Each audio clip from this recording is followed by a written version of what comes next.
Hi everyone, this is a shortened version of today's Wings and Wisdom schedule. It was on, or it will be on, recording your lectures in Canvas and Zoom and Panopto. And the key here, a lot of you are doing this, but to show you the way that we recommend doing it, the way that requires as little work as possible, in a lot of cases it requires you to set it up either before the quarter or at the very beginning of the quarter, and then not have to touch anything the rest of the quarter. So the majority of this is going to be talking about how to set up your lectures, like every Monday at 8 o'clock or something like that. We will show you at the end how to also do a one-off recording. If you don't have a lecture scheduled and you want to record it, either it wasn't planned or you weren't planning on recording it and change your mind, or even if, you go to lecture and you have some students who aren't there and decide you need to record it, we'll show you how to do one-off recordings also, okay? But we want to start with recording.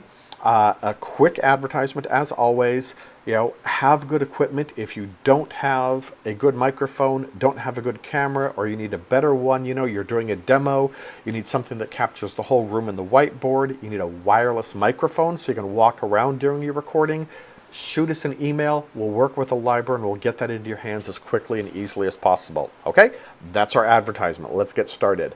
So what we recommend, the easiest way to do this, if it's a recurring lecture, Zoom lecture, is go into your course and click on the Zoom link. Okay? And that will open up your Zoom page, and we're going to click on Schedule a New Meeting. Okay, so give it a name if you need to, give it a description, give it the time. I'm going to make mine 10 a.m. because as much as I'd like to teach class at 10 p.m., that's probably not viable. It's an hour long. By the way, this won't shut the recording down after an hour. That's just for scheduling and calendars. It says plan on this lecture going from 10 o'clock to 11 o'clock. You can start early, go late. It's just putting it in their calendar at that time. And then the button we want to click on is Recurring Meeting. So in my case, it's going to be a weekly meeting. And as we said, I'm going to unclick Thursday and click on Monday. All right, so it's every Monday, and I can either put an end date or say I'm doing it for all 10 weeks of the quarter. Click on that. Okay, we've got our basic security here. I'll leave that up to you to decide what you want. The obvious thing is the more security you have, like passcodes and waiting rooms, the less chance you have of people showing in your class who shouldn't be there. On the flip side, the more security you put, the harder it is for your students to get in. They lose their password, or they arrive late and they're in the waiting room waiting because you don't see them because you've already started the lecture. So whatever that balance is for you between making it easy for your students to get there and having the appropriate security, we'll leave that up to you. Okay? I normally don't touch these. I definitely like mute participants upon entry. That way, if someone's talking, especially if they show up late, your lecture is interrupted by someone not realizing their mic is on and they're talking about what they had for dinner last night. Okay? And we absolutely positively want to check this record the meeting automatically. Okay, so we do that, and make sure you click in the cloud. That's the key to this whole process. It's going to record the meeting. You won't have to remember to hit the record button. It will then put it in the cloud, and in a little bit we'll show you how to actually move it from that cloud into your classroom. So a one-time setup and you're good to go. All right, our last box is just alternate hosts. If you team teach, you have an iBest teacher, you have a substitute, anything like that, multiple instructors, you can put in more than one host. Once we're done with that, we click on Save. And we are basically done with that.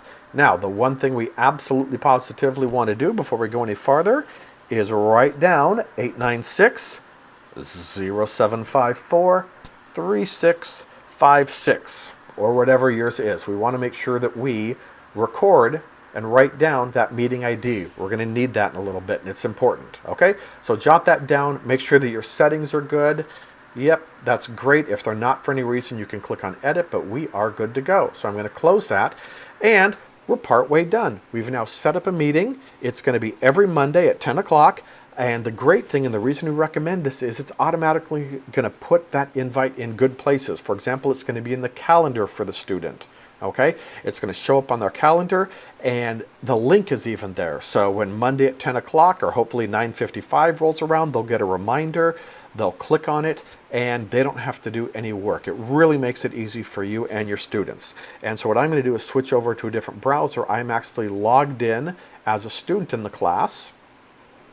And of course you're going to say, hey, why aren't those recordings on my calendar? You just talked about that.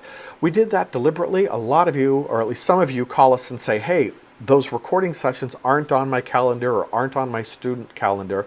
The most common reason for that is because that particular calendar is turned off. So if you see on the right hand side, you've got what calendars are published, and you'll notice that my new RCE class, the class that I was just in, isn't turned on. And so as soon as I turn on that calendar, oh, there we are. All of those sessions are now on my calendar. So if your students ever say that they can't find the session or it's not on their calendar, they can toggle these calendars, up to 10 of them, on and off. Okay? All right, so we've got our meeting set up. It's going to record it. We talked about the second half of it. We now, with as little work as possible, want to make it so that that recording will automatically go into this Canvas class. Okay, so we're going to click on Panopto Recordings, and this is pretty easy, except for the fact you've got to click a whole bunch of buttons. It's not very complicated, but you may forget that path. So we did send out, and ask us for it if you lose it, a quick handout that walks you through these steps as far as, click here, click here, click here, click here kind of thing. Okay, so we click on Panopto Recordings, and we're going to click on this square here with a little arrow on it that's actually going to take us to the Bates Panopto homepage. All right, so we click on that, and once we're there, we click on our name and user settings, and that pulls up our settings for recordings. And if we scroll down a little bit, we'll see this meeting import settings here. All right, and we're going to add new, and I told you we're going to need that number soon, and we need it right now. So we click on here and we type in 896-0754-3656. that meeting ID that we told you to mark down, that goes here. Under here, you choose a folder, which means your Canvas shell. So we want old RCE class. Oops, actually, nope. I actually want new RCE class. There we are. And then when you're done, you've got the meeting ID, you have the course you want it in, you simply click on Save. And this, again, it's a little bit of work at the beginning of the quarter, but now for the whole quarter, you're saying every time that meeting occurs, that 656 meeting, I want you to record it, and I want you to, as soon as it's done, move it into my Canvas shell for my students. Okay? Once we're done with that, we can close it.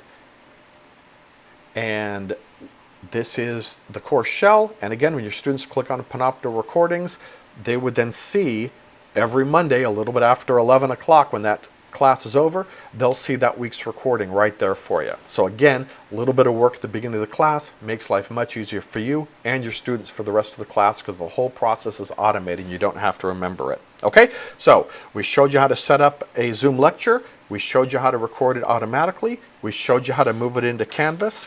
That's it. We're done. Okay, so the last thing we want to show you is how to do a one-time recording. All right, so again, we click on Panopto Recordings, we click on Create, and mine says Panopto for Mac, yours is going to say Panopto for Windows. We click on that, and it pulls up our Panopto interface. All right, and it's loading up. There we go. And basically, we just go through and make sure everything's correct on here. So the folder, once again, that is your Canvas shell. You want it in, so you could change that if you wanted to. If you click on Panopto Recordings in the class you want, it'll automatically be the right one, but you can change it. The session name, it's always going to put the time and date. That's fairly useless, so you're going to want to give it a better name like OSHA Safety or something like that. I'm assuming you can type. I can't. All right, so we type that in. That's the information about the recording. On this left-hand side is the basic, you're telling it what it's recording. So it asks what video you want. I'm choosing my built-in camera. This is going to be my little, floating head on the screen. If that drives you insane and you hate it, or you feel like you're having a bad hair day, you can turn that off. Okay, we want to use the built-in microphone in almost every case. Again, unless you have a plug-in, better quality microphone, you could change that. Okay, so we've got that set up.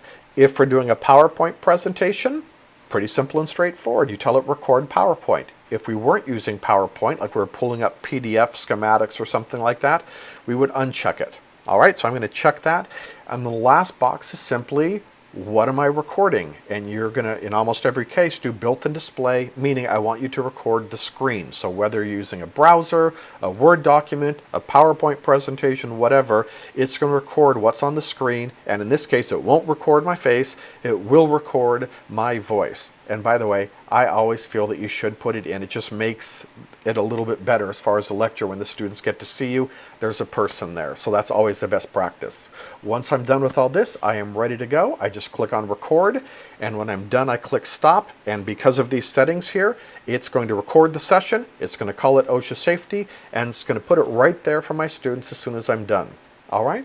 So again, that's it. Really not that complicated. I hope this made it simple and easy for you guys. I really hope that this cuts down drastically on the amount of work that's required for you guys to record your lectures. As always, if you're running any questions, anything doesn't make sense, your videos go missing magically, give us a call, shoot us an email, and we'll be happy to help you out.